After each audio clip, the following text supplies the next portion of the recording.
Sa number 2,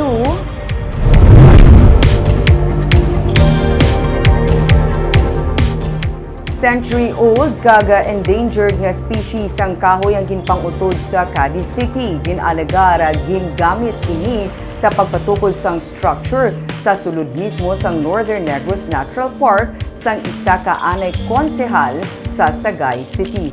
Tagreklamo ang luyag nga manabat ang responsable sini. Ma-report si Romeo Subaldo. Sa mga pictures nga kuha sa Community Environment and Natural Resources Office, makita ang ini nga mga puno sang kahoy sang lawaan, bakan, taulay, udling, kag mga kawayan nga ginpangutod sa Barangay Celestino Villasin sa Cadiz City.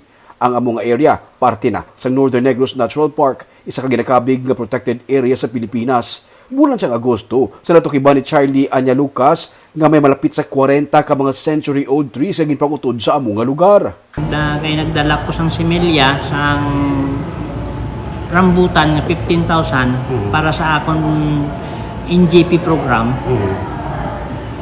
Na-discover ko to ang mga lags na ginkargan ko sang seedlings, hindi makaagi kay ara ang kahoy nga lags sa dalan. So buligan sang akon mga tawo pagpahigad ang mga lags para makaagi ang truck. Katapo siya sa National Greening Program nga nagabulig sa pagpananom sa mga puno sang kahoy sa kabukiran.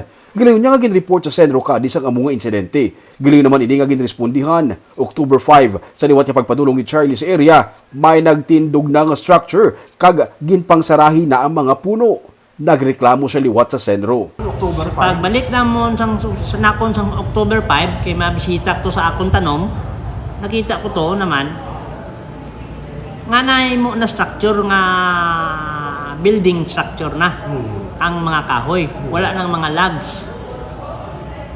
So tiyan mo na ang problema, sir, mo na nga Dito ka na nagkuha nila nagkadto ko sa akong lawyer, kagin nagfile ko kung ako complain upod sa akong mga utod.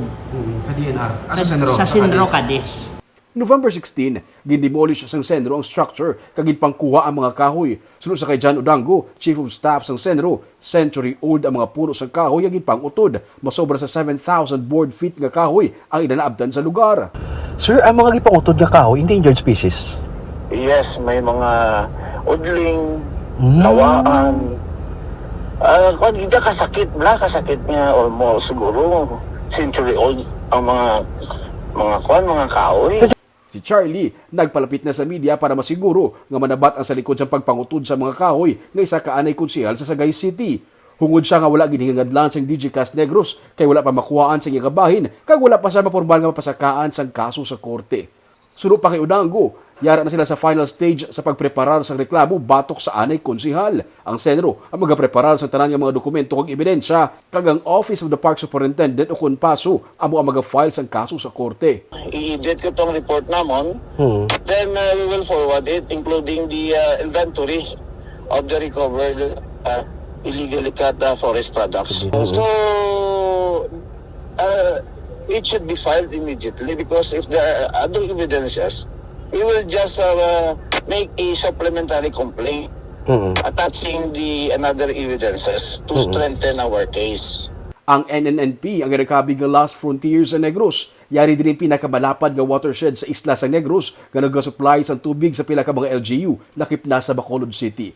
Iniman ang pinakamalapad nga lowland forest sa Negros kung saan makita ang nagkalilain nga mga kasapatan nga endemic lang sa Negros. Pinagi sa Republic Act 11038 nga deklarar ini nga natural park.